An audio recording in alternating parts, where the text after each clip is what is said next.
Well, hello there, my friends, and thank you for joining me on today's episode of Stand Up, where I've got another episode with two great guests. Joining me today, the great Sam Youngman of Today's Big Stuff and LA Magazine, and one of our all-time favorites, Cauvin. Both these guys are hilarious and brilliant, and I love talking with them on today's episode. If you want to skip the news segment, you can jump ahead to Sam Youngman at 22 minutes, and my conversation with Cauvin begins at 42 minutes. But first, I just want to thank everybody who listened to the entire show yesterday, which was almost an hour and 45 minutes. There's a secret code name for those of you who listen all the way to the end. I usually mention it, and I asked those of you who did yesterday to pop me an email. It's been a while. And thank you very much to Dan McKeever, Paul Wesley, Ryan Coleman, Kevin Richburg, Dr. Barry Hummel, Tech Tom McFadden, Marilyn Durick, and did I miss anybody? I probably did and feel bad about it, but those are the emails that I flagged, and I thank you all very much for listening to the whole show, whenever you do, all the way to the end. I love it. It made me feel real good that it means so much to you that you'd spend that much time listening to me and these smart people talking about these important issues that I think matter so much to you, your community, your country, and the planet. So that's what we do here every day. That's what we'll do today. Let's get to your headlines. All right, let's start with this big headline from the Wall Street Journal. No liberal rag, that is. The Rupert Murdoch-owned Wall Street Journal published a survey yesterday that when it came to inflation, there was one definitive candidate whose economic policy plans would make it worse: the disgraced former President Donald Trump. 50 economists responded to the survey, which took place from October 4th to 8th this year. The quarterly survey, last conducted in July, before President Joe Biden dropped his bid for re-election and endorsed Vice President Kamala Harris.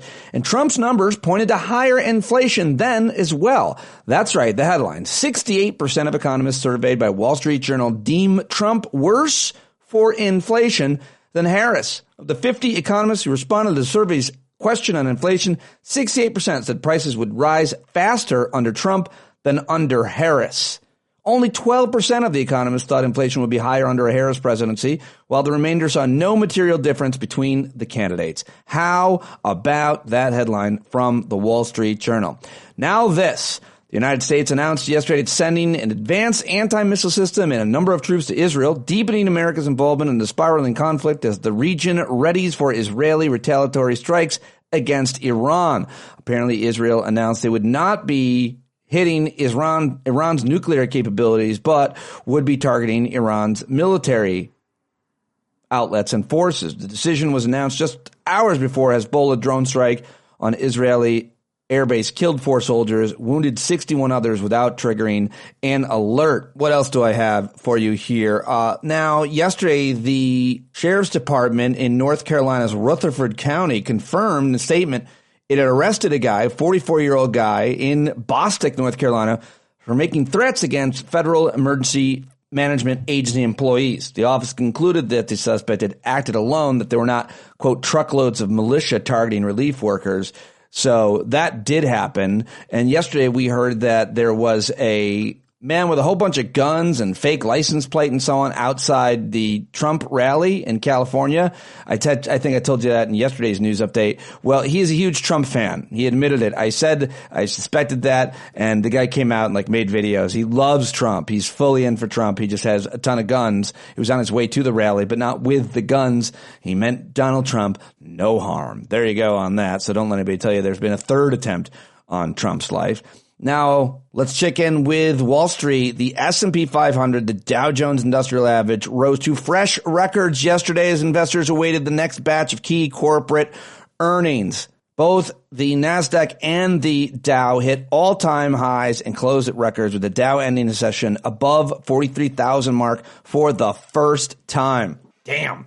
And 3 U.S.-based academics won the 2024 Nobel Economics Prize on Monday for their research into why global inequality persists, especially in countries dogged by corruption and dictatorship. Simon Johnson and James Robinson, both British-American and Turkish-American, Darren something, were commended for their work on, quote, how institutions are formed and affect prosperity, according to the Royal Swedish Academy of Science, which gives out the Nobel Prize. In Virginia, here's some litigation worth watching. The Justice Department suing Virginia election officials officials over their recent efforts to cancel voter registrations, alleging their actions violated a federal law that bars the purging of voters so close to the election. And new reporting from the New York Times I thought was interesting.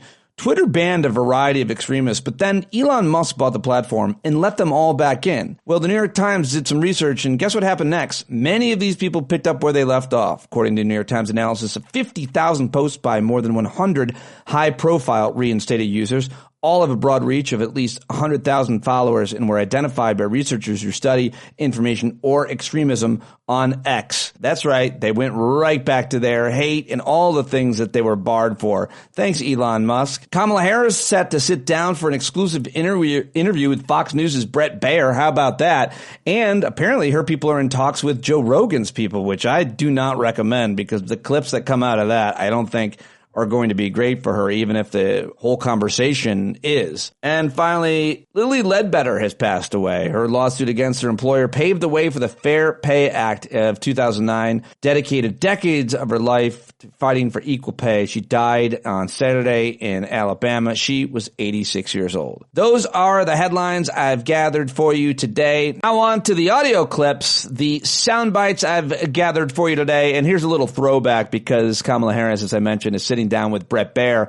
This is one of the greatest moments I feel like anybody has had. I hate to give it to Fox News' Brett Baier, but any reporter that sat down with Donald Trump, I'm not sure you could have done it better than this moment right here. In 2016, you said that. I'm going to surround myself with only the best and most serious people. Well, I did do that. This and we time, had tremendous. Look, we had the best economy we've ever had. The world has ever seen. Your Vice President, Mike Pence, is running against you. Yeah. Your Ambassador to the United Nations, Nikki Haley, she's running against you. Your former Secretary of State, Mike Pompeo, said he's not supporting you. You mentioned National Security Advisor John Bolton. He's not supporting you either. You mentioned Attorney General Bill Barr, says you shouldn't be president again, calls you a consummate narcissist and troubled man. You recently called Barr a gutless pig. Your second defense secretary is not supporting you, called you irresponsible. This week, you and your White House called your White House Chief of Staff, John Kelly, weak and ineffective and born with a very small brain. You called your acting White House Chief of Staff, Mick Mulvaney, a born loser. You called your first Secretary of State, Rex Tillerson, dumb as a rock. And your first Defense Secretary, James Mattis, the world's most overrated general. You called your White House Press Secretary, Kayleigh Canadian, milquetoast. And multiple times you've referred to your Transportation Secretary, Elaine Chao, as Mitch McConnell's China-loving wife. So why did you hire all of them in the first place? All right, Brett Baier, you got to hand it to him in that moment. I thought that was a pretty good line of questioning. We'll see how he is with Kamala Harris, of course. All right, now I want to play for you the great Bill Browder, who is a Russian expert, and he was on Velshi over the weekend. I just saw this and wanted to share it with you. Yeah, this is a terrifying moment for the whole world, really, in the sense that if Donald Trump becomes the next president, he will cut off military aid for Ukraine. Ukraine is totally dependent on U.S. military aid, and that will basically be handing some type of military victory to Russia and to Putin. And, of course, that's not the end of the story because Putin has designs on other parts of Europe. He's looking at Estonia, Latvia, and Lithuania, who are NATO members. And if he gets involved with those countries in a military way, then we have a treaty obligation to defend those countries. And then the question is, would Donald Trump honor that treaty obligation? And he's made all sorts of noises in his previous presidency about not liking to be part of NATO. And so this is a very scary moment because we could be in a sort of World War III type of situation if Putin can run roughshod over Europe because he no longer has to worry about American aid for Ukraine. Well, there you go. Bill Browder here on MSNBC with Ali Velshi and the warning call. Now let's go over to Tim Walz, who is on the campaign trail demanding that Trump release his medical records. They're going to beat this drum for a few days at least. She has been making this clear for a long time. She's ready to be commander-in-chief, and she released her medical records. Straight, clean bill of health.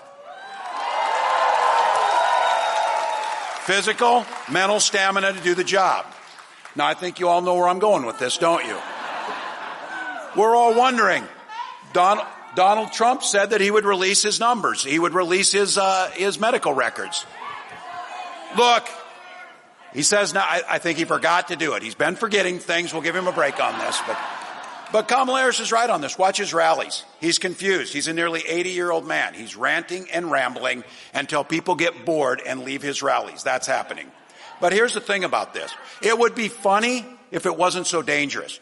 Well, a lot of people are losing their minds, and rightfully so, because over the weekend, Trump on the campaign trail said that he would use the military against the, quote, enemy from within. In other words, Americans who don't support him. Basically a call for violence, and it's got a lot of attention. Here is Jake Tapper talking to the governor of Virginia, Glenn Youngman, who's a Trump supporter, and tried to defend this, but he does not do a very good job. And what do you think of this idea of, quote, we have some sick people, radical left lunatics, and I think it should be very easily handled by, if necessary, the National Guard, or if really necessary, by the military. Is that something that you support? Jake, first of all, thank you for having me. And I guess what I want to just make very clear is that it's my belief that what former President Trump is talking about are the people that are coming over the border, that in fact are committing crimes, that are bringing drugs, that are trafficking humans, and that are turning every state into a border state. And I'm a governor of a state that is not near the southern border, and yet I see the impacts of 10 million people illegally coming across the border every single day. 5 Virginians die on average from fentanyl overdose. We have folks that have crashed, the illegal immigrants that have crashed the front gate at Quantico in a box truck, trying to gain access to Quantico. And we've had Virginians who have been subjected to sexual assault by Venezuelan gang members. So to say that this isn't happening, Jake, is just not fair to Americans. And so it is happening. I'm not saying that at all. Obviously, there is a border crisis. Obviously, there are too many criminals who should not be in this country, and they should be jailed and deported completely. But that's not what I'm talking about, because he was talking about sick people, radical left lunatics who should be handled by the National Guard or the military. And then later on in that same speech, he said that one of the lunatics he addressed was Congressman Adam Schiff. That's who he was talking about using the National Guard and military against, radical left lunatics, enemy from within, people like Adam Schiff. Again, Jake, I don't think that and again, I can't, I'm just reading I can't speak quote for him, but I do think that you are misinterpreting and misrepresenting his thoughts. I do believe. All right. Wow. That was a tough one. That was tough. That was a tough defense for Glenn Youngman. I think he failed miserably. And now here again is Governor Walz on that specific threat. Crossed a line that I have to tell you, in my lifetime, I would have never imagined, because we know our history. Donald Trump over the weekend was talking about using the U.S. Army against people who disagree with him. Just so you're clear about that, that's you. That's what he's talking about. This is not some mythical thing out there. He called it the enemy within. And to Donald Trump, anybody who doesn't agree with him is the enemy. I tell you that not to make you fearful or anything. I tell you that because we need to whip his butt and put this guy behind us. All right, we're not done with those comments. Everybody was talking about it yesterday on CNN. Caitlin Collins had Trump's former Secretary of Defense, William Esper, on to discuss it. Do you fear that he would try to utilize the National Guard, the military, against U.S. citizens? Yes, I do, of course, because I lived through that. And I saw over the summer of 2020 where President Trump and those around him wanted to use the National Guard in various capacities in cities such as Chicago and Portland and Seattle. And, of course, there was a moment in time, as you just described, where he, on that early date in June, where he wanted to bring in active duty military as well. So that's what equally concerns me about his comment would be the use of the military in these types of things. Now, the good news is I don't believe he has the authority under the law to use the military unless there was some type of civil disobedience or insurrection, in which case that would be used to the Insurrection Act. But otherwise, these other roles that he's described in the past are law enforcement, and that is prescribed under the Posse Comitatus Act, so he would not be able to use it. Now, I'm not a lawyer, but this would be a good discussion to have. But my sense is his inclination is to use the military in these situations, whereas my view is that that's a bad role for the military. It should only be law enforcement taking those actions. But just to hear a former defense secretary say that they are fearful that the president they served under, the commander-in-chief they served for, would use the U.S. military against U.S. citizens, I mean, you were in that role when he suggested shooting protesters before. Aren't you worried about who could be in that role when he suggests something like that potentially again? Well, yes, I've said that on many occasions, Caitlin, that my concern is that the last year of the first Trump term will look more like, or the first year of the second Trump term will look more like the last year of the first Trump term. I think President Trump has learned the key is getting people around you who will do your bidding, who will not push back, who will implement what you want to do. And I think he's talked about that. His acolytes have talked about that. I think loyalty will be the first litmus test. So, all right, there you go. Trump's former Secretary of Defense, William Esper, saying, yeah, I do think he would do that, which is shocking and terrifying. All right, well, there was a debate last night for the Senate seat currently held by Democrat Martin Heinrich. And the Republican is a woman. She is a Republican financier named Nella Domenici. I should have an easier time pronouncing that because it's so similar to my name. Her dad was actually the senator from New Mexico and back in 2002. And they haven't had a Republican win a Senate race in New Mexico since then. But anyway, there's a moment from last night's debate that I wanted to share with you. Martin Heinrich, of course, the man defending women's rights, healthcare, the right to choose against the Democrat, who sounded really nervous and unprepared. Here is just that clip. So, as I said, my policy is I will not support a federal ban. And I will aggressively focus on unintended pregnancies, preventing births from occurring, preventing pregnancies from occurring. The best way to do that is to focus on birth control and make sure women all over the country are fully educated on their choices, understand the capabilities of birth control, and have access to them. They're affordable and achievable. Mr. Heinrich. Well, that was a non-answer. But when asked that same question earlier in the cycle, she said that kind of legislation was a sham. I don't believe it was a sham. I also want to walk through, because I can't tell you what is in my opponent's mind, but I can tell you what the practical impact of electing her to the United States Senate is. If she is elected to the Senate from New Mexico, Republicans will hold the majority. And the first vote that she will take is a vote for Senate Majority Leader. And every one of those candidates vying to be Republican Majority Leader have committed publicly and forcefully to a national abortion ban. So the practical impact of casting a vote for my opponent is to support a national abortion ban and move it one step closer to being the law of the land across this nation. So well put and really well handled by Senator Heinrich there. And I hope that is why she is going to lose in that race. And now let's just go to see what it sounded like over at Fox Business when the bells rang on Wall Street at the end of the trading day yesterday, and they had to begrudgingly announce yet another record.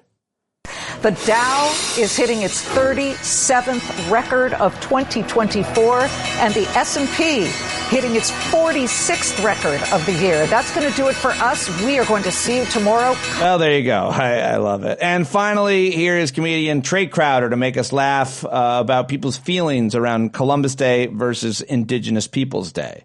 All right, well, it's Columbus/Indigenous Peoples Day, depending on how upset you get when you see a drag queen with a book. And speaking of white conservatives, they're celebrating in the usual fashion by arguing sanctimoniously on the internet about something that barely affects them until they reach their daily quota of impotent rage, one of their proudest traditions.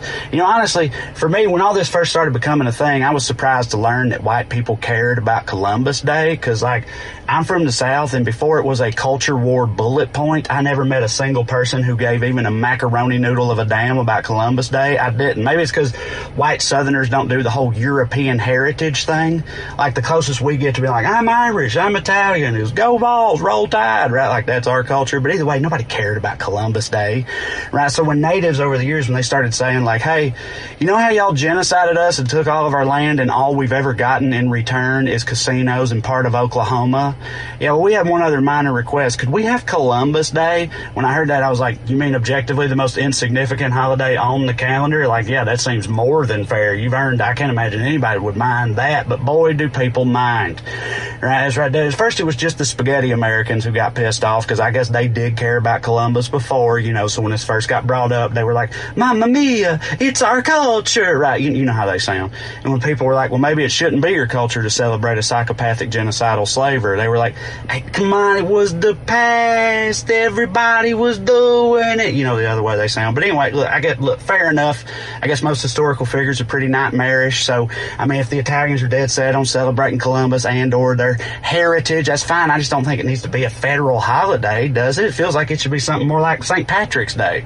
A day that means something to one small ethnic demographic and that the rest of us honor by getting totally hammered drunk and caricaturizing their culture directly to their face, the American way. Like in the future, the rest of us could celebrate Columbus Day by screaming with our fingers or starting a fight over a pasta recipe or moving back in with our mother, Italian stuff, right? This is a compromise we can offer the Italian people, since I guess this means something to them. But to all the other types of white people out there getting up in arms about this, just hush. Y'all don't care about Columbus Day. You only pretend to because it gives you an opportunity to engage in two of your most sacred pastimes, thinly veiled racism and owning the libs, all right? That's the real meaning of Columbus Day to most of y'all, is that's a day where you go on the internet and call Indians savages and liberals queers and convince yourself it's an intellectual stance you're taking while you do it. That's it. So I'm just saying, in the future, how about like Indigenous Peoples Day is every second Monday in October. It's a federal holiday where this country honors those who were here first, and Columbus Day is like every October 12th, and it's just a big old gabagool pizza party for whoever wants one, right? How's that sound? All right? Love y'all.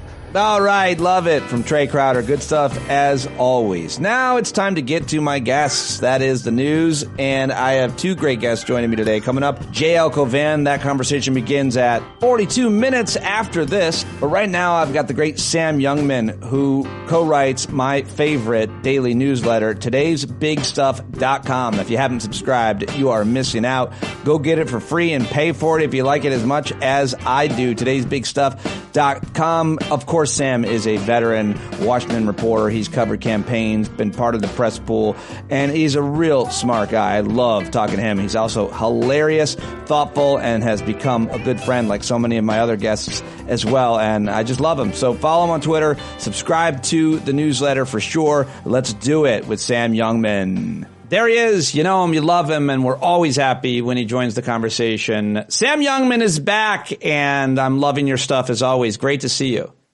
It's great to be with you, buddy. Thanks for having me. I didn't know that we lost one of the great actors to MAGA, and it hurts. It hurts. I saw in your newsletter, the best newsletter, Today's Big Stuff, that Dennis Quaid. We'd already lost Randy. Dennis Quaid, the actor, was at a Trump rally as a surrogate and fully endorsing him, and I think that's got to hurt us. They hadn't had any legitimate, well-known celebrities or actors until now. No, it sucks, man. Like 9 people watch Jaws 3 and are like really into Dennis Quaid. And now we've probably lost, 4 of those 9 people. And now it's funny. I was thinking about it and when Randy Quaid made this move, nobody was surprised. We were just like, oh yeah, it's Cousin Eddie. He's fucked up. Yeah, of course he's going to vote for Trump. Like if Cousin Eddie's not voting for Trump, then I don't know anything about the mean Trump voter. But yeah, I guess losing Dennis Quaid, I don't know. Has he been anything lately? So, probably a lot of women who aren't anywhere near his age is my guess. He seems creepy. Maybe that was a cheap shot. Maybe he's treated women well. It seems like he and Meg Ryan and his ex, Leah Thompson, who you also linked to her tweet, she was engaged to him and apparently trashed him on it. That's funny. Yeah, good for her. She's getting to see over and over again what a bullet she dodged. If only the rest of us had been so lucky. That's great.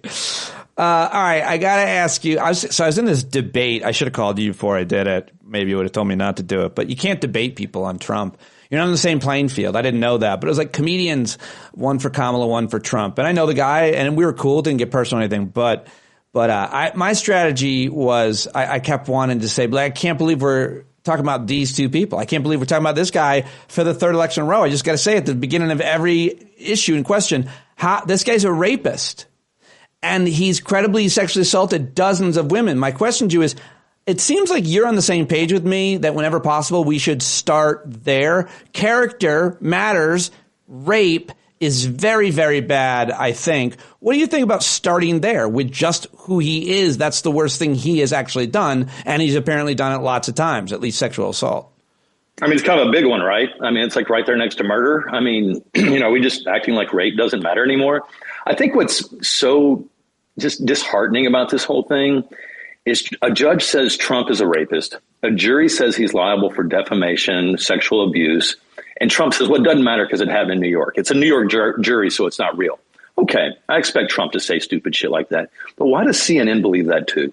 Why does CNN host a presidential debate and neither Jake Tapper nor Dana Bash thought it was worth mentioning that a judge called this man a rapist? Let me ask you, I've covered a lot of presidential campaigns. I never covered a single one where a judge calling one of the candidates a rapist would have been a non-story. And I'll tell you, and I think we've talked about this before, but the thing that really concerns me is when an NBC reporter did try to ask somebody about this, he asked Elise Stefanik about it. He was kicked off the plane. He was kicked off the Trump plane. And I don't believe anybody has asked about it since. So if our press corps is so easily cowed that they'll run away from asking questions about a judge calling a presidential candidate a rapist, then what hope is there? I mean, why are they even there? But just to be clear, like it should always be at the beginning of every kind of question about him or interview of him. He should have to answer the question about you didn't mention in that whole litany of things. You were talking about the legal cases, but so many women have sued him or credibly alleged that he assaulted. I guess the answer for Trump supporters is not, they're all lying, which is, I don't know what to say to that. Sure. But I mean, are we letting Trump supporters set the standard for what we care about these days? I mean, I know the New York Times is. If it's not news to a hardcore MAGA guy in a diner in Ohio, then it's not news, right? It's just the rest of us who are left to be shocked and outraged and wondering why the hell nobody's talking about this shit. I got to ask you about where it stands just right now. We're about 20 days away, and it seems like polling, if you care about that, the closer we get, I guess, the more it matters. It's tightening. What do you think's happening? Because the one thing that we all predicted would happen has, which is he's getting more and more extreme every single day with his promises, his threats, and his horrible lies. And they've done actual damage to hurricane survivors, to the Haitian population, the schools who've had their kids who've had their schools closed as a result of the lies about Haitian people in Ohio. Where do you think that we are at here 20 days out? I'm not going to break any new ground here by saying that, it's damn close. It's which I think for a lot of us progressives, close feels like a loss because we spend most of our time wondering how the hell it could possibly be close when you're up against a rapist, an insurrectionist, somebody who attacked the damn U.S. Capitol. But I feel good. I'd rather be where we are than where they are. And when you consider what Kamala Harris is running against, who she's running against, it's not just Trump. It's Trump. It's Elon Musk. It's Russia. It's the damn New York Times. It's CNN. It's all these, I would just say the people who are claiming to be neutral right now are also lined up against her. You look at that. You look at the fact that she's raised over $1 billion in 2 months. You look at the way she consolidated the Democratic Party. This has been maybe the best presidential campaign I've ever seen in my lifetime, and I've seen a few of them. I say let's try to bring back the joy. It's hard to do when the other side is threatening actual fascism, threatening to send the military into your town. I live in L.A. I'm wondering, am I going to be getting a knock on the door from the National Guard someday to find out if I'm, hiding undocumented migrants? Who knows? I mean, that seems to be the Trump plan, right?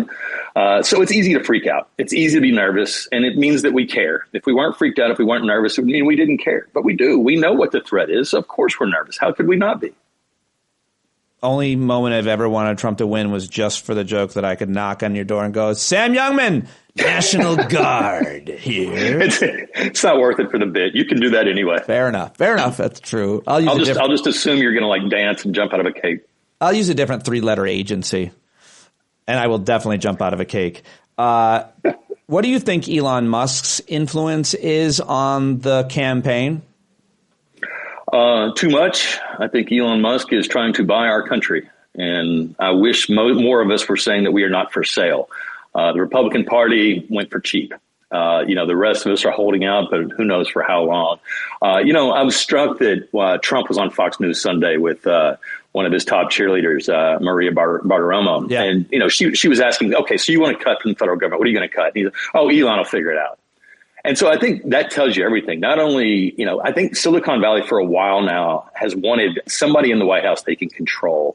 And Trump's thing is he thinks he's in charge, when he's dealing with the Putins of the world. And I think even the Elons of the world now, when really they're getting everything they want from him and more. And all they've got to do is blow a little smoke up his ass. Right. I don't want to live in a former democracy. I don't want to live, in an oligarchy that's controlled by Silicon Valley weirdos. I mean, just the biggest, most, aggressively weird dorks you've ever met in your life. I mean, I want to stuff these shitheads back in the locker where they came from. So, yeah, I am very concerned that the richest man in the world is openly trying to buy an election, who is suppressing voices on Twitter. Remember Twitter files, what a big deal that was? I guess that doesn't matter anymore. But yeah, no, I'm deeply concerned about it. And frankly, when you consider what we're up against, and I know I brought this up earlier, but I'm just amazed we're doing so well. I mean, these are powerful, powerful forces that have aligned against, the forces of democracy. And the fact that we're still here, that we still have a puncher's chance to win this thing, tells me a lot. What do you think's wrong with the New York Times reporting? I think a lot of it is entitlement. It's a lot of it's sort of based in this archaic belief that they're the gatekeepers and that anybody who's really worthy of being president should have to go through them and prove it first. Without ever acknowledging how much shit they've gotten wrong, without, the idea that they're not going to print or publish the hacked dossier about J.D. Vance. And they're telling us, well, we learned our lesson. You did? When? You didn't tell us you learned your lesson. You were very arrogant with us in telling us that you did everything right. So they completely shifted standards without telling the public that they were going to do so. I was talking to a New York Times reporter. There's still a couple of them who will still speak to me. And I was just saying, this is horseshit. If it was any other candidate, you would publish this. And he said, well, it's not going to be anything new. It's stuff we already know. It's like, well, when the hell was that ever the standard? Like we learned John Podesta's damn risotto recipe. You're telling me that was newsworthy? So I think, what we're seeing is a very obvious double standard from the New York Times. I mean, the idea that, Trump's daily calls for fascism in America are lesser news than, whether Kamala Harris will do an interview with them or not. It just, I think, speaks to the entitlement that they feel. But also, they're very, very out of touch, I think, with what most Americans are dealing with. I don't think these are people who have to worry about the National Guard coming to their neighbor's door. I think, the National Guard would have to get buzzed into their gated community for that to happen. Over at today's Big Stuff, you compare Trump to Hitler a lot and call him a fascist a lot. I would say not enough myself. I got in trouble again in that debate for making a Hitler reference, and my debater said he didn't think that the Holocaust survivors would appreciate my thoughts there. And then I was dumbfounded, by the way, saying I had nothing. I was like, okay, I guess you're speaking for the Holocaust survivors of the two of us Italians. Anyway. I mean, he could listen to the actual Holocaust survivors who have repeatedly warned against Trumpism and the echoes of what they went through. So, yeah, I mean, he probably shouldn't be speaking for him either. Fascism is the word that we have had to learn a lot about. And now, as according to no idea what it means. Bob, well, it's weird because I think about how Republicans, long before Trump, always called Democrats and whoever the candidate was, at every level, by the way, that's always effective, a socialist or a communist, Clinton, even obviously Obama, and of course Hillary, and then now Kamala, where, she's Joe Biden, she's fascist. Socialist and communist. And it's always been ridiculous because at the end of their terms, we're still very capitalist in all the ways that you possibly can be. And obviously, I know they don't really understand the terminology and it just worked for them. But it just feels weird because Trump, we call him a fascist, but he actually is a fascism, right? I mean, make the case for the difference between what they call Democrats versus what we're seeing here, what we've seen already. Well, I can make it very simply. Socialists won't vote for Democrats, but fascists will vote for Republicans. If our candidates were actually socialist, then we wouldn't be having a revolt from the far left like we do every 2 to 4 years. Whereas their candidate is very much a fascism, which you can tell by the number of Nazis who show up to cheer him on. But also just listen to the words coming out of their mouth. Listen when Kamala Harris talks about, a plan for the middle class. That only happens in a capitalist country. She's not talking about seizing the means of production. She's not talking about, Trump's the guy bragging about sending out checks to people, even though, they came from a Democratic Senate. I guess for me, it's really easy when one guy's talking about sicking the military on American citizens. What else do you need to hear? Well, speaking of the military, all these military guys, so many four-star generals, Admiral McRaven and others. I mean, that question came from Mark Milley saying that Trump is a fascist to Bob Woodward in his new book, and he knows what that means. But all the rest of these guys are saying the same thing. I guess I wanted to ask you this earlier, too, and just overall what your answer is to it. I really wish you would have been on that debate seat instead of me. It would have been so much better and funnier. I was a whiny little biatch and got very shrill and upset. But I don't believe it. I get frustrated with the idea that character doesn't matter. And they freely and openly admit it, including at this debate. I don't agree with everything he says and does, but I agree with his policies or something, like that. They try to kind of break it down to. But when did character stop mattering? Because I think that if the principal of the school had been even lightly accused of any of the things Trump has done, much less convicted of them, we'd run him out on a rail. He wouldn't be able to show. He'd have to move out of the town, and he's just principal. But the president of the United States is the worst person that you could possibly think of. I often say, think of all the qualities of people that you don't like, the qualities you don't like about them. He has all of them. All of those qualities and more. Why doesn't character matter? What would you say to somebody who said it doesn't matter to me, the character? So the first presidential campaign event I ever covered was in the year 2000. It was my hometown of Owensboro, Kentucky, and then Governor George W. Bush flew in to Owensboro. And before he went on stage, NASCAR legend Darrell Waltrip, who is from my hometown, stood at the podium and he said, "I'm embarrassed to tell my kids about what's happening in the Oval Office." They believed character mattered then. They believed character mattered until Donald Trump told them it didn't. And what's very telling to me is how easily they gave that up. They've given up a lot of values in service of Trump, but the first one to go was the belief that character mattered. I don't know how to wrap my head around that. Because it's hypocrisy. It's gaslighting. It's hard to wrap your head around that shit. Yeah, but those same people think character matters when it comes to their kid's teacher or their boss at work, I'm guessing. Or their preacher or anybody in any leadership role at all. I smoked cigarettes for 20 years. I could rationalize why I was doing it, even though I knew it was probably going to kill me. I still occasionally like McDonald's. I can tell you it tastes good, even though I know it's probably not even real food. People do all kinds of dumb shit when they know better, and we're really good at rationalizing it. What's your order, McDonald's? Hey, McDonald's, I'm embarrassed to tell you. Double quarter pounder with cheese with fries and a Sprite. That's my healthy order. I've slimmed down over the years. You had me. I was like, why is he so embarrassed? Sprite. The burger and fries. Sucker for Sprite. Yeah. No issue with. It's the Sprite you got me. What do you think about all the lies about the hurricane and about FEMA and the damage that's done, the way that people have been affected by? Because it's really bad, I feel. Just anything the government does, it's to be just ridiculed. But this is actual immediate negative after effects. Yeah, I think it's tragic. You're going to laugh at me, but I think this quote is from the movie Captain America when the German scientist says, people forget that the first country Hitler invaded was Germany. And I think about that when I think about Springfield, Ohio. These are J.D. Vance's people, and he sicked the demons on them. He brought hell to their town to try and prove a point, just lying, to try and win a campaign. They're now doing the same to North Carolina. They're now doing the same to Florida. These are their people, and they're bringing hell to them. So I guess my question for the rest of America is, if he does this to his own damn people, what do you think he's going to do to you? That's so well said. So well said. Well, what are people saying, readers of the newsletter? Do you talk to your readers a lot? Because you continue to put out a great product every day that I rely on and absolutely love for all kinds of different reasons. But are you hearing concern? Are you getting any questions that are more common than others? What's the feedback?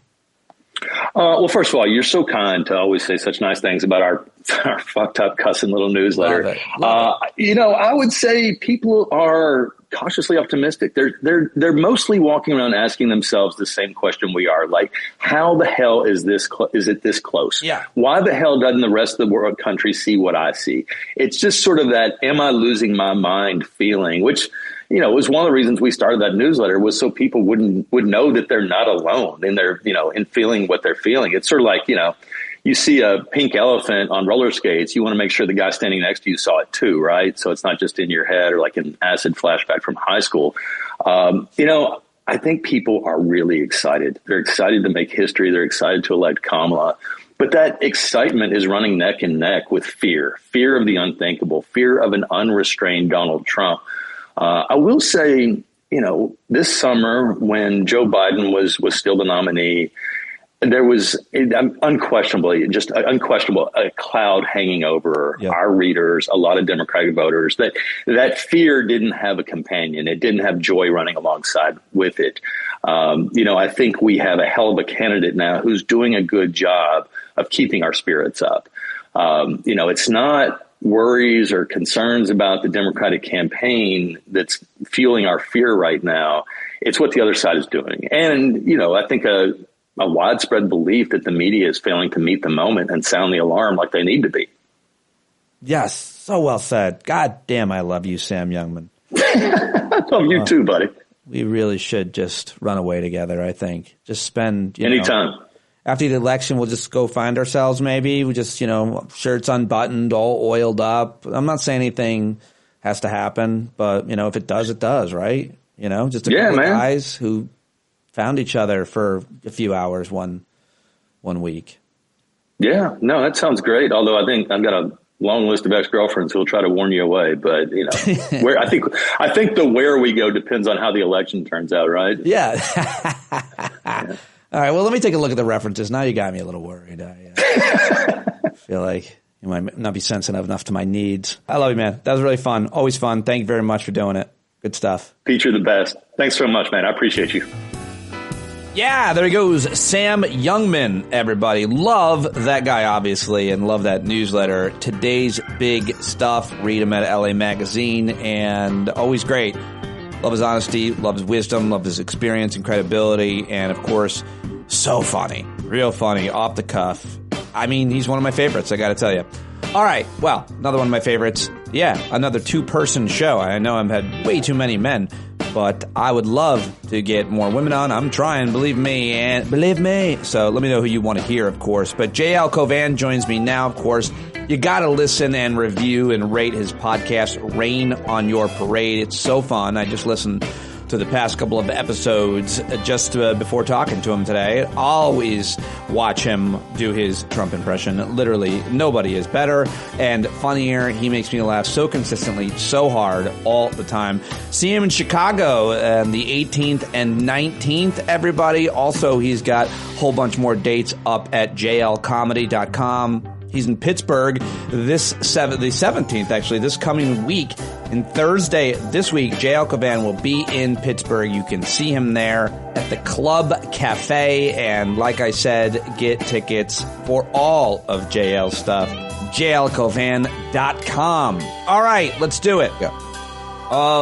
There he is, the face of Broadway. The face of Off-Broadway. You got a really great review in your performance on your Off-Broadway show. Like a legit theater reviewer gave you a very high review. You have a real future in acting.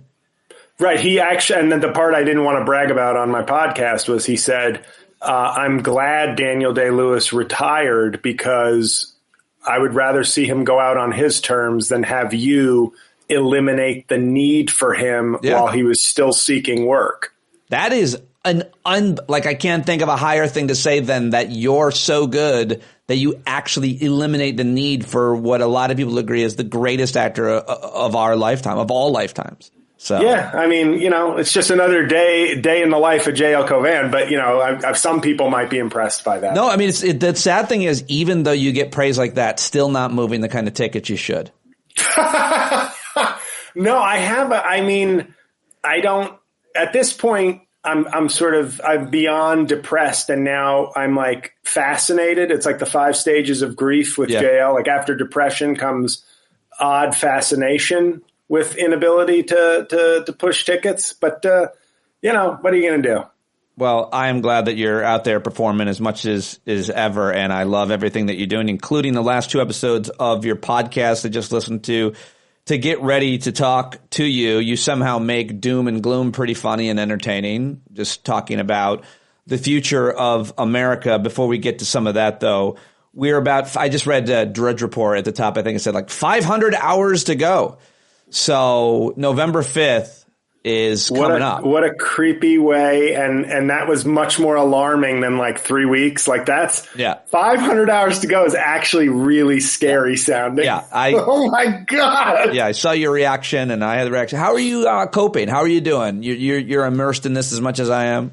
It's, I will tell you, I am getting more and more pessimistic. And I said on one of my podcast episodes, like, win or lose, Kamala Harris, win or lose, America has already lost. I genuinely believe that. Because Trump is going every day, he goes further and further, and it moves nothing. It changes. Like now he's talking, he is sounding like it's no longer, hey, there's hints of, undertones of this and that. He's just talking about violence. And the enemy within, is more dangerous than China or Russia. Like and I put out a post on Instagram a couple of weeks ago that continues to get me a lot of traffic where I just said, Trump is a danger to democracy. Like we should continue saying that. Like that's a nonsense false equivalence to claim that that's what's causing division and problems in America.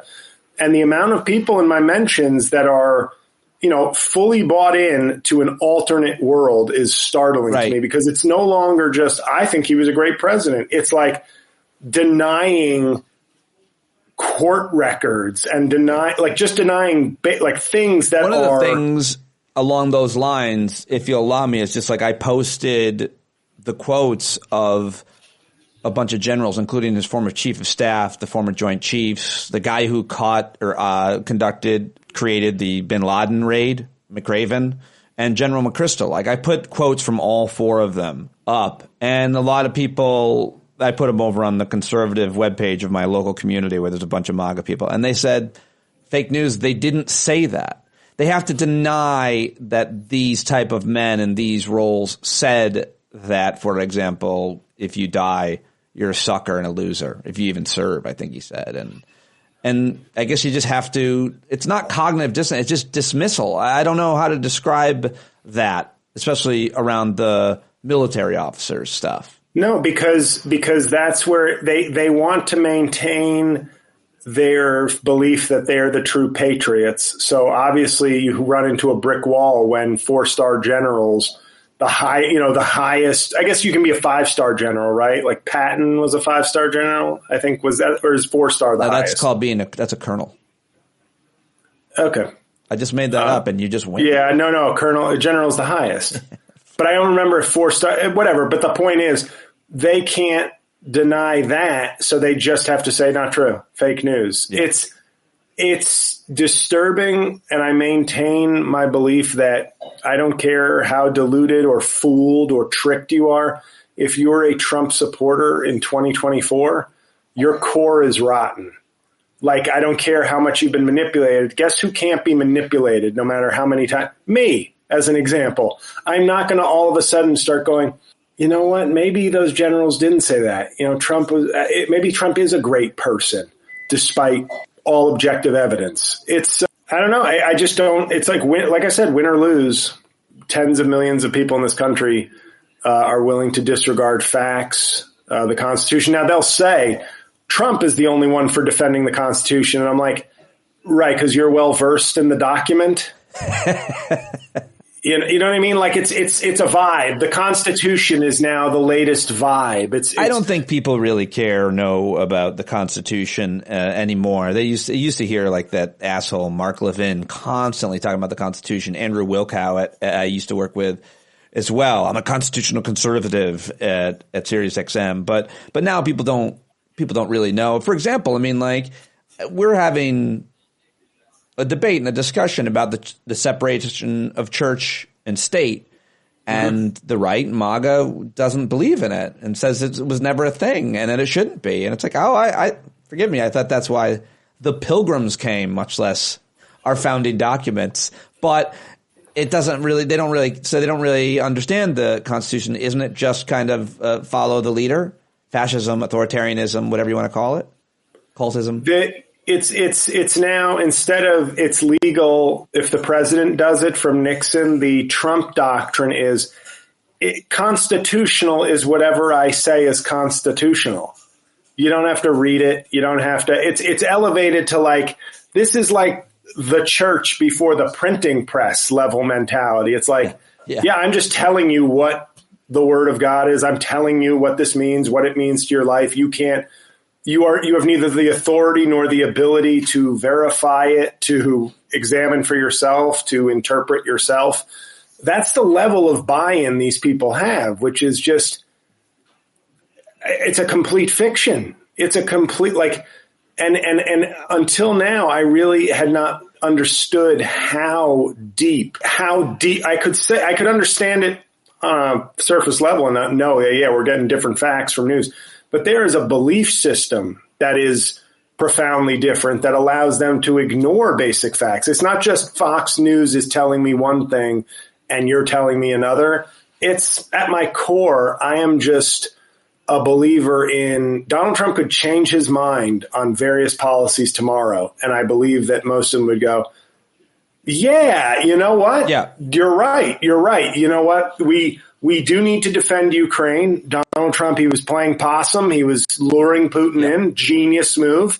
We need to fight climate change because our farmers, they'll couch and say, it's not about coastal cities, but our farmers, the real America, the heartland, the fields are burning up. So we certainly have to protect that. Yeah, we got to sell those. Is just simply looking out for us. Electric vehicles too. We don't want to buy them from China. We want to build them here. Yeah, I absolutely agree with what you're saying, is that he could flip on any number of things that he's been arguing for years, and they would follow. Crypto is like a small example. Crypto, he is like a tiny example of that, where it was like, it was a scam and bullshit. Yeah. And now he is crypto president. You feel, you said you're finally realizing, like, you're just coming to this? No. In other words, I've always been aware, but it's like, I didn't know that, all joking aside, I didn't realize it was like a different timeline, like in the multiverse kind of stuff in comics. It's like, oh, you're not just like, cause that's what I'm saying. At one level, it was like, oh, Fox News and Newsmax are telling them repeating these things. But it feels like these people aren't, like you say, Earth 1, Earth 2. It does really feel like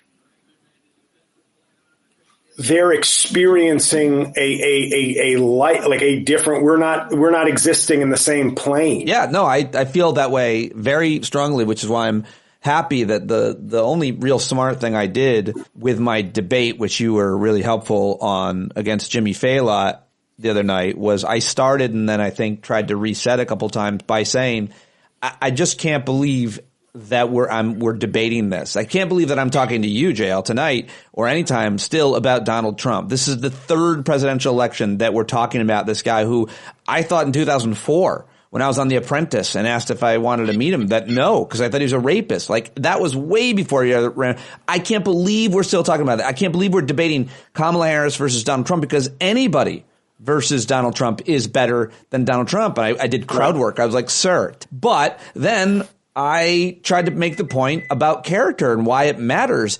And I wanted to ask you what you think to those who say, they can look past it or even try to defend Donald Trump's character, when everything before this man, folks on the right were these moral absolutists, even though they were often hypocrites. So how do you understand what they're saying? Or what do you say to somebody who just dismisses his character, that he's sexually assaulted so many women, that he's been found guilty of rape? I brought that up too. Like, how do you not care about it?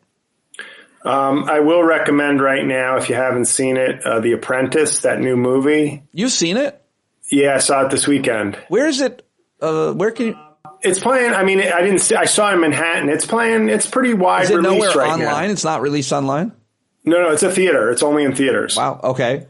They got a distributor for it, like a smaller studio, which is a bold move. And here, just speaking on character relating to this movie, because I've been saying this to people, I go, if a Democrat, if a movie studio, okay, I don't know what a right-leaning movie studio is, probably like an independent venture, or if Mel Gibson and Jim Caviezel are making a big budget, faith-based movie. And those are big names, obviously. Mel Gibson still, Mark Wahlberg maybe is signed on to work with him because he somehow, in one of the weirdest moves, has decided in his like late 40s to make Mel Gibson his spiritual and Hollywood mentor. Is that right? I get it if it's 1998 and you're like, Mel, take me under your wing. But Mark Wahlberg is like, I got a lot of guilt from all the immigrants I beat up as a teen. Mel, can you be my new guy that I work with and take me under the Opus Dei wing of Hollywood? Very strange relationship to me. It's just weird. It's weird to buy into Mel Gibson now. Not that anybody can't be forgiven or make mistakes or whatever. I'm not arguing that. Get back to the point. Yes, good point. And studios were afraid to distribute this movie that got rave reviews at one of the major film festivals, whether it was Cannes or Venice, rave reviews. And it's a really good movie. I love it. It's called The Apprentice. It's a biopic about Donald Trump. Yeah, well, it's about Donald Trump. Donald Trump in this case is the apprentice and Roy Cohn is the mentor. And I really did think it was an excellent movie, but nobody would touch it because they were afraid of reprisal or retribution from a future Trump administration. Now, my thing with that is Trump, because he's a mob boss, can act with that sort of, I don't have to say anything.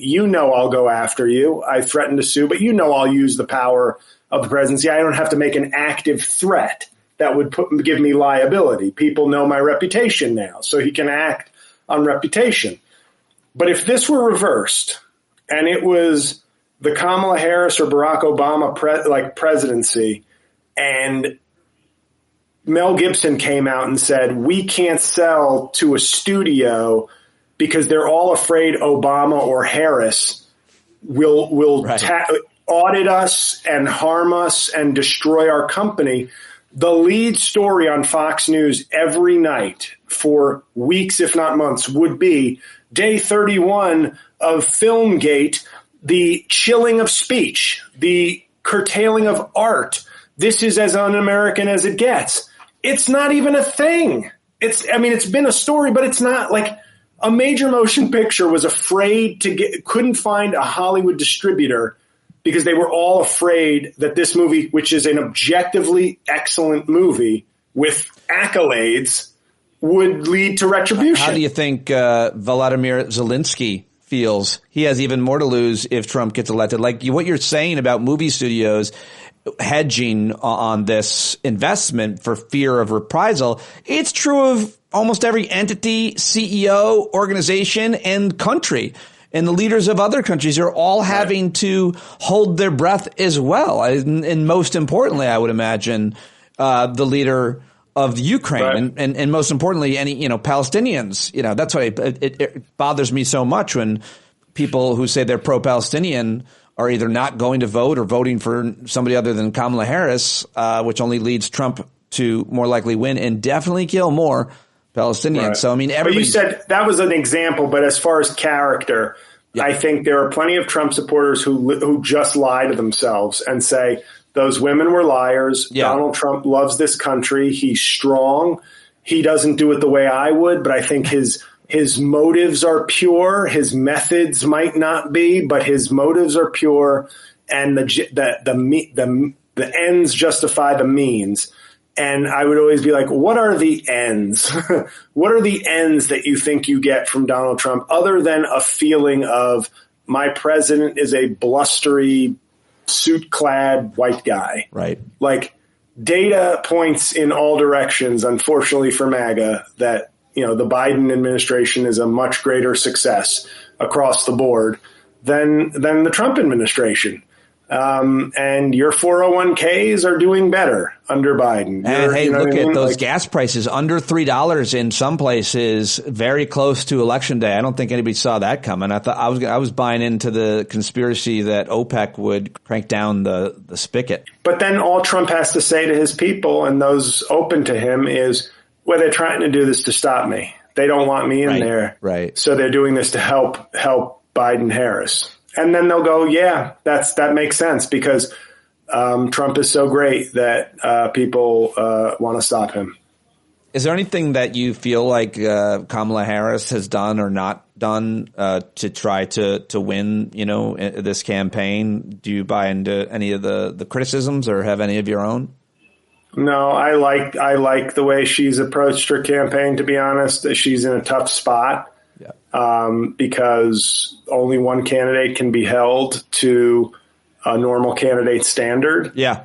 I think she has taken control of it. I think that alone shows some guts and leadership to not play the typical, not to fall into the trap of sort of, which I would understand if she did, of saying, yeah, I'm going to do traditional media. Like I'm going to do all the normal steps and do all, because that's what I need to do. But I think I think it's just crazy. I'm really sort of bummed, to be honest. I've found myself a little bit down recently because it's just, and not to like the Haiti, the stuff in Springfield, Ohio is I just watched Anderson Cooper and Omar Jimenez did like an hour special on it on CNN. Yeah, you shared night. that link to that on your social media, and it made me want to watch it because you were endorsing it. Go ahead.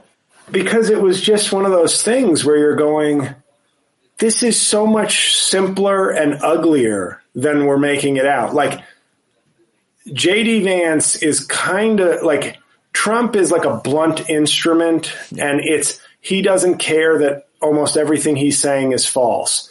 To him, the motivation is stay out of jail, get reelected.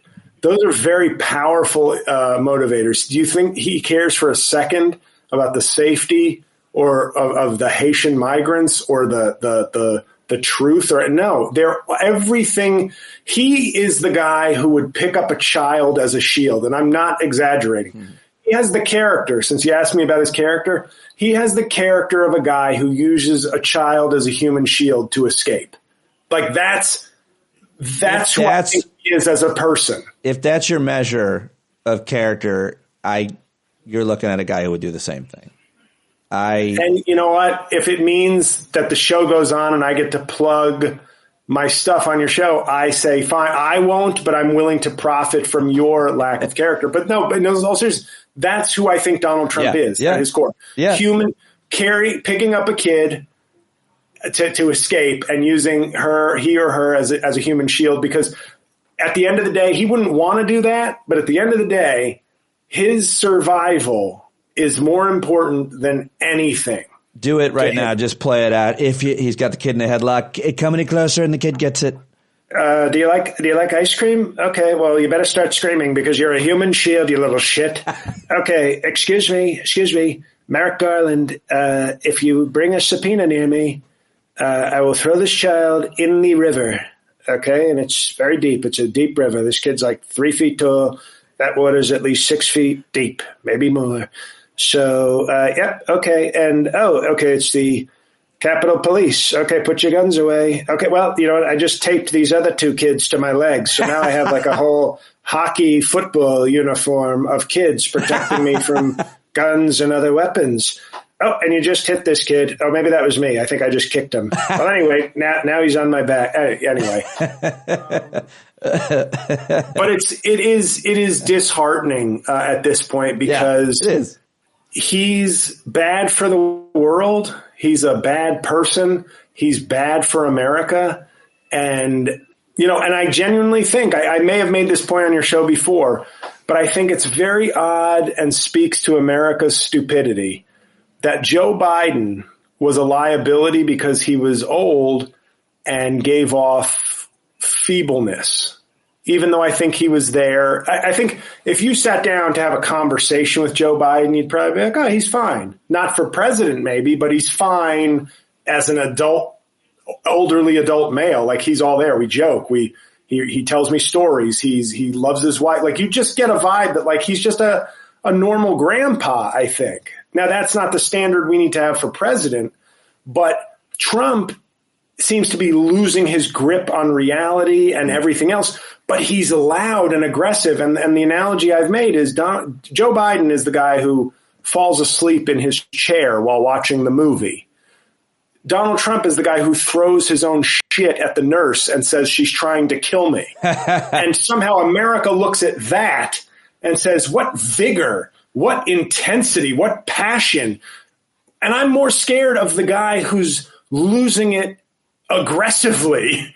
You know, like, that's the guy who's going to launch weapons. That's the guy who's going to start wars or tank the stock market or because he still has the energy, but not the mental capacity anymore. Whereas at least Joe Biden, the worst thing you could say is, I think his vice president and chief of staff are doing the job. Nobody's sitting there going like, Joe Biden fell asleep and accidentally launched a nuclear missile.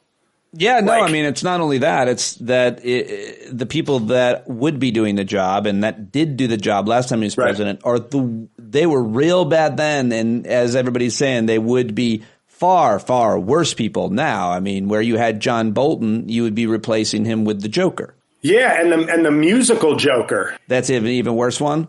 I liked it, but I'm playing to the crowd. Most people have been very angry at the musical Joker. But yeah, you make a good point. It's and I think we are I have said if Trump loses, absolutely there will be violence. And he will no longer do the sort of try to halfway it because his freedom will be at stake. So it's just going to be, they stole it. This is it, everybody. I really think that. I think he's going to say they stole it and this is it. This is the battle for our country. Because what does he have to lose at this point? In his mind, he has everything to lose. He could go to jail. No, but I think he's A, losing it mentally, and B, if he loses Kamala Harris, his thought will be, I am going to jail. He will be in a paranoid, like, volatile state. Yep. And I think, but I was going to say with the Haiti thing, it's like Trump. It's really when you hear them talk, he's so vulgar and blunt, and it's all false. And then JD Vance feels like something out of like another era where he's very polished and slick, and he's a smart guy. But it feels like there's like hate in his heart as well that he couches in this like patriotism, in this like I'm just a pro-American. But they're kind of different. They're like two different types of bad. And it's concerning because I just think the Springfield thing is such an embodiment. Like I was complaining about Mike DeWine, and maybe I did it on your show, but the idea of you have a relationship with Haiti. You were born in Springfield, Ohio. You visited Haiti. You've built a school in Haiti. You have a connection to these people. The governor, Mike DeWine of Ohio, he built a school in Haiti? Yeah, he's been to Haiti like 20 times. He's donated money. Like he is very, and this is part of this is in that Anderson Cooper thing, but I read this before. It's so odd because he's not just a typical governor. He actually has a distinct long-term relationship with Haitian people. So it's not just, this is wrong. It's like you actually have more of a connection, a direct connection to this country and these people. And for you to sit and say, well, I'm a Republican. I think I can do more work from within the Republican Party. First of all, dude, you're 75 and term limited.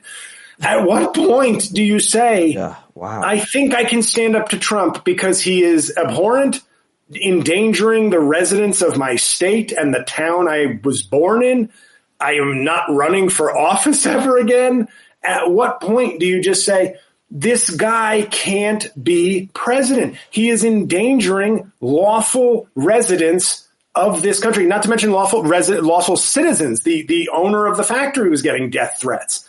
Like, at what point do you say this president and vice president candidate are recklessly and intentionally creating a dangerous environment for people in my state? How can I sit back and say, but I'm a Republican, so it's better that I endorse the Republican? That is insane.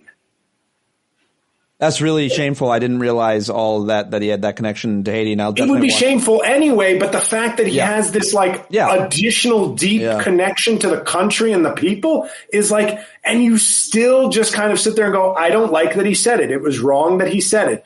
But doesn't that speak to who he is? Doesn't that speak to the man that you would have be president? How does this not? He's willing to lie and endanger lives of citizens and residents of this country for his own political gain. That to me is like, that's why it's bothered me so much, because it's like, it's the latest and in some ways the worst example of who he is. Yep. And regardless of me being half Haitian or not, it's like, it really feels like it's the worst in many ways example of who he is. And we're on a downward trajectory with Trump. The worst thing today is not going to be the worst thing he ever does if he's given power again. It's just we're at the lowest moment of Trump right now, and we will get lower. And if this is not the low point, it's very scary to think of where we could still go. Well, I appreciate your point of view and honesty, and I share a lot of your concerns, obviously. I'm going to remain optimistic, however. I think if she wins by a lot, no matter what he does, I'm not sure that there'll be any kind of widespread violence, because I'm still under the impression that as a result of January 6th and all those people getting arrested, that people's lives are too good. The details of their lives are too good to throw them away, to risk losing what they have. I still, want to cling to that belief and do at this point. And I think if she wins by a decent enough margin in a number of states, the more likely it will be there'll be less violence or no violence. So, and I'll give you a preview of that, because as I said, Donald Trump started a riot when he lost to an old white guy.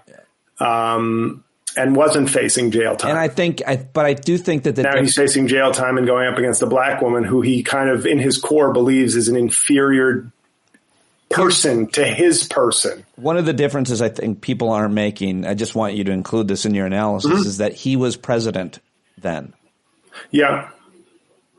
Right. He withheld power that he did have. He didn't seize power that he didn't have. And also, I think it's worth mentioning that the president of the United States sees all the information. And when he says that illegals voted and it was a fraudulent election, well, he would know he's the president. So people believed him. There was no proof of that. It turned out there was an insurrection. And I think that turned a lot of people off who were former Trump supporters and Republicans. And I just think that if he calls for it again, he's going to have less of an argument even now, hopefully, now that he's not president, and he's going to have less power.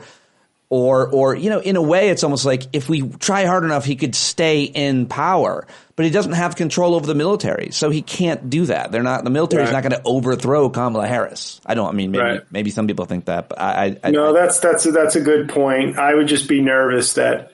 Oh, I'm nervous. All it takes to create a really bad situation, of course, is a few thousand psychos who are ride or die. I'm not saying it's not possible or even likely. I'm hoping that it's not. I'm hoping that it's not likely. Too. So all right. Well, that's it. Oh, I wanted to ask you just one more question. I know that you read this book and did a review for your subscribers, Patreon subscribers, but I just wanted to ask you about Blitzer's book, the New York Jonathan Blitzer's Everyone Who Is Gone Is Here. I really want to interview him. It's a big, long book. It's a super important book. President Barack Obama put it on his favorite books of 2025.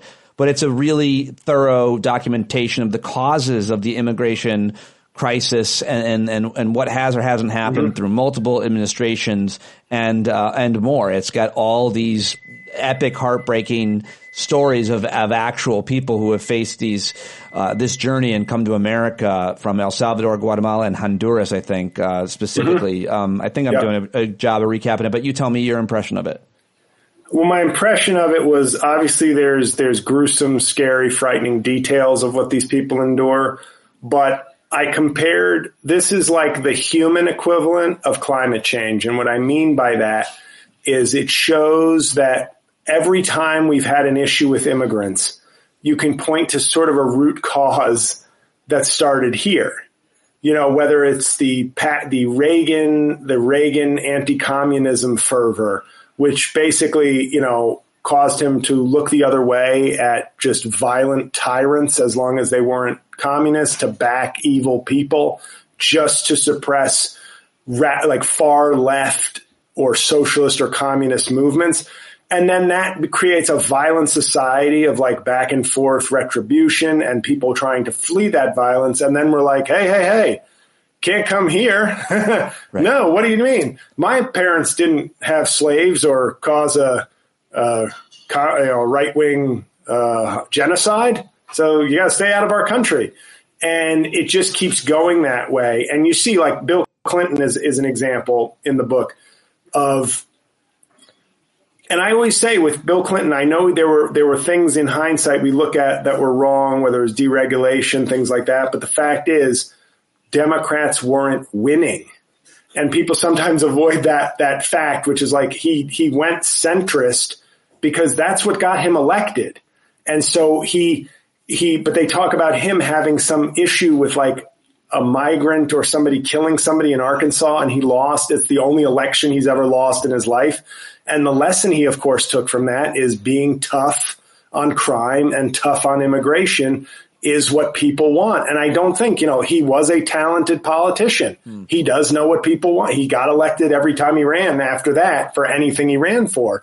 But the point is, I'm sorry, I'm rambling, but because it's such a deep book, it's the fact that it shows these cause and effects and of different types.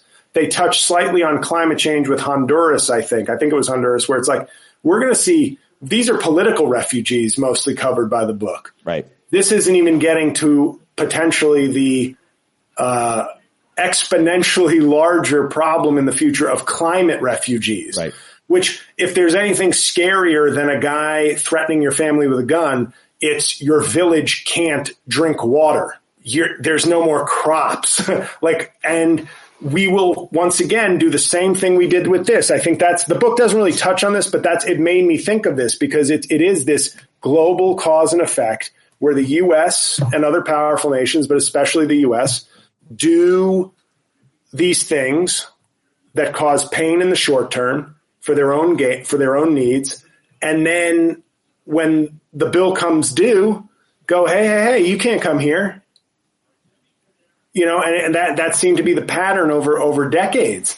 And I think once the U.S., though, goes down that road of, hey, we owe people from the past things, that opens up the door to reparations. That opens up the door. Not doing that. No, that's what I'm saying. Yeah. So it's like you don't want to ever open up any of these things because, just like France and the United States should probably give a state to Haitian people after what they did for a century and a half. Instead, we act like Haiti just showed up yesterday as this poor, burdensome nation that needs to leave us alone. So I think it's just, I read a book. Sorry, I'm plugging in my computer. It's running out of juice. I read a book right before the Blitzer book on the history of Haiti.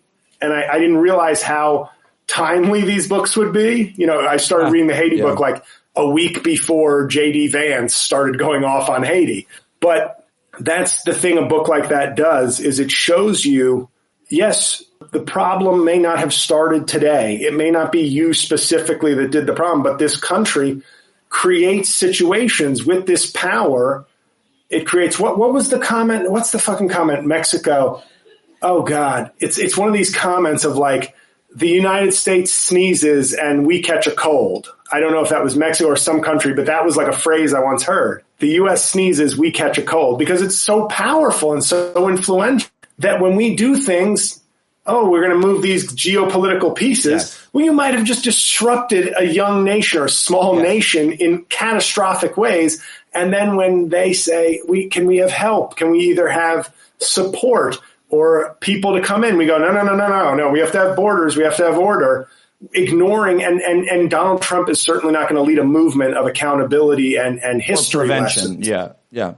Yeah. When so America climate, sneezes, like I'm sure this relates to, you can relate to this. Climate is like the the looming exponential disaster on refugees. Yeah. Like, these will seem, shocking as it may sound, these may seem minuscule when entire countries are like, we're out of water.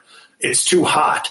1 million people just died during this heat wave. I read this book, the Ministry of the Future, which was this big fiction book about like climate, like the climate in the future. It was very scary. It was fiction, but it was like, there was a lot of scientific basis to it. But yeah, I think so. This book is on immigration, and it's great because it's both a history lesson and sort of shows you the culpability without like being, like shame on you. There's no like shame on you tone to it, because I think in some respects it's understandable that, maybe not the Reagan communism fervor, but there are choices that have to be made sometimes that aren't easy. I know it talks a lot about a perfect world, but some of those choices about trade and how, those NAFTA, he touches on NAFTA a lot in the book, right? And how that later in the book, and it's that's the thing. Like, NAFTA is one of these things. It's the boogeyman now, and a lot of people had foresight on it, but Americans also like cheap goods. We want every American to have a job, and we want everything made here, and we want everybody to have a great salary, and we want you know what I mean, and we want everything cheap also. It's like everything. Gas should be like $12 a gallon. Yep. Like, if we had a country, if we had any guts and any vision for the future and any kind of sense of community, gas would be $12, and then people would go, I guess I'm going to save up for an electric vehicle or take public transportation. And that's exactly what should happen. A hamburger should cost $25, and I would have 8 hamburgers a year instead of probably 60. Well, talk about controlling markets with government subsidies. I mean, it could go on and on. All right. Well, I appreciate you stopping by. Sorry I wasn't as succinct, but the book is phenomenal. It's just, it makes you think about immigration, but it also makes you just think about global and American cause and effect, just beyond even immigration. Well, hopefully I'll get Jonathan Blitzer on. Everyone who is gone is here. The United States, Central America, and the making of the crisis. You read a lot. You put a lot of emphasis on it. I'm glad that you do. You always talk about the books you read and give reviews of them and much more. And follow JL and see him this Thursday in Boston. Pittsburgh. At the Club Cafe in Pittsburgh, which is not Boston. He'll be in Pittsburgh. And then Chicago Friday and Saturday. There you go. Go and catch him on the train there if you can. Thanks, buddy. Thank you. All right, there you go, my bumblebees. You listened all the way to the end. Again, you are the very best. Thank you so much. I hope you liked it and got as much out of it as I did these conversations. Sam Youngman and JL Cauvin, thank you very much. Thank you for supporting me. Write a rating and review if you have it on Spotify or iTunes. That really matters. Subscribe on YouTube as well. That really matters. And that is all I have for you today. John Carroll, singer-songwriter, writes all of our music. We love John, and he takes us out each and every day. Go buy his music. Support him and his work. JohnCarroll.org right now. Talk to you tomorrow, folks.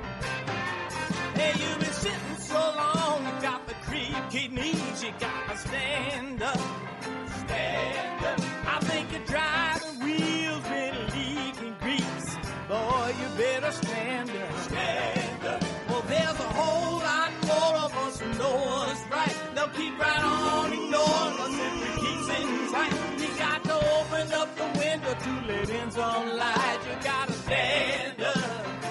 That's right.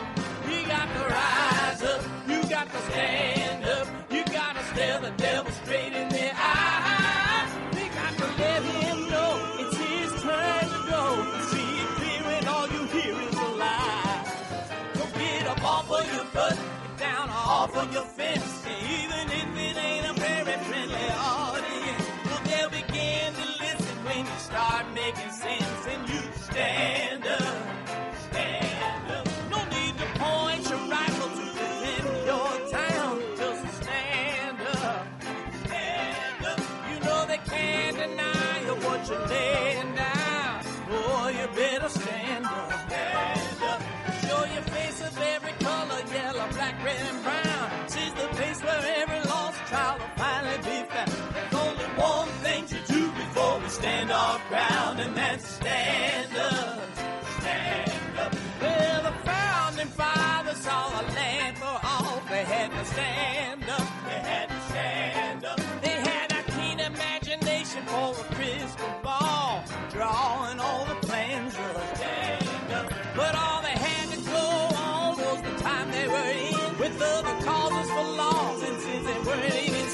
They knew that change was gonna come before the change could begin. They had to stand up.